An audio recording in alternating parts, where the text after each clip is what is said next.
So இன்றைக்கி நம்ம தாகா லெதரில் பார்த்தீங்கன்னா, ஸோ இது வந்து லேடிஸ் ஹேண்ட் பேகு. ஸோ இதில் பார்த்தீங்கன்னா உங்களுக்கு லைக் இது genuine pure leather.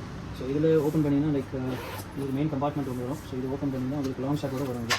So like for example இப்போ நீங்கள் டிரைவிங் பண்ணுறீங்க அப்படின்னு சொன்னால், ஸோ இது வந்து 2 ஹூக் இருக்குது. இது ஒரு டீரிங்கு, இது ஒரு டீரிங்கு. சப்போஸ் நீங்கள் டிரைவிங் அது மாதிரி போகிறீங்கன்னா, நீங்கள் வந்து இது பெரிய ஹேண்ட் ஸ்டாப் யூஸ் பண்ணி நீங்கள் சைட் ஸ்லிங் பேக்காகவும் யூஸ் பண்ணிக்கலாம். அண்ட் இது வந்து லைக் உங்களுக்கு ஜென்யூன் லெதர் வரும். ப்ளஸ் வந்து crocodile பிரிண்டோட அந்த லேசர் பிரிண்ட் மாதிரி லேசர் கட் மாதிரி கொடுத்துருக்காங்க இது. ஸோ இது ஓப்பன் பண்ணிங்கன்னா உங்களுக்கு லைக் சென்டரில் ஒரு ஜிப் வரும். லைக் பேப்பர் ஜிப்னா நல்லா ஸ்பேஷியஸாக இருக்கும் உங்களுக்கு. ஸோ இந்த கெசெட் இருக்கிறனால லைக் நீங்கள் பேக் எங்கே வச்சாலும் உங்களுக்கு டேபிளில் ப்ளேஸ் ஆகும், கீழே விழாது bag. So like office professional அவங்க லேடிஸ் அவங்களுக்கு வந்து கரெக்டாக இருக்குது. So day to day use அது மாதிரி ட்ராவலிங் பர்பஸ் இருக்கிறவங்க அவங்க வந்து இந்த மாதிரி பேக் வந்து வாங்கலாம். ஸோ இதில் நிறைய கலர் ஆப்ஷன்ஸ் அவைலபிளாக இருக்குது. கலர் ஆப்ஷன் பார்த்தீங்கன்னா உங்களுக்கு இது வந்து grey colour, red colour, green, black, tan, yellow and blue. So டோட்டலாக பார்த்தீங்கன்னா 7 கலர் ஆப்ஷன்ஸ் இருக்குது. ஸோ இது வந்து pure genuine leather ladies bag. So உங்களுக்கு வேணும்னு அப்படின்னு சொன்னீங்கன்னா, ஸோ நான் அட்ரஸ் வந்து உங்களுக்கு டிஸ்கிரிப்ஷனில் போடுறேன். எதனா இன்கொயரி இருந்துச்சுன்னா எனக்கு டிஎம் பண்ணுங்கள். தேங்க்யூ.